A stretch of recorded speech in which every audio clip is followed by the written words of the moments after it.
నమస్కారం ఘంటారావానికి స్వాగతం. ముందుగా ప్రధాన అంశాలు. ప్రధాని సహా కేంద్ర మంత్రులతో చంద్రబాబు భేటీ, రాష్ట్రానికి ఆర్థిక సాయం ఇతర అంశాలపై చర్చ.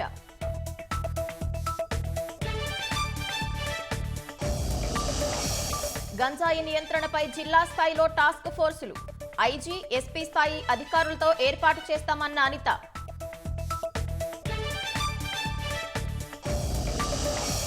పీసీబీ దస్త్రాల దహనాన్ని తీవ్రంగా పరిగణించిన ప్రభుత్వం, బాధ్యులపై చట్ట ప్రకారం చర్యలు తీసుకోవాలని పవన్ ఆదేశం.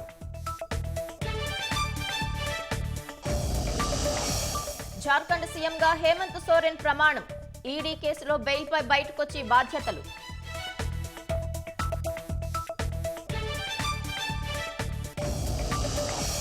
ముంబైలో భారత క్రికెట్ జట్టు విజయోత్సవ ర్యాలీ, అడుగడుగునా నీరాజనాలు పలికిన అభిమానులు.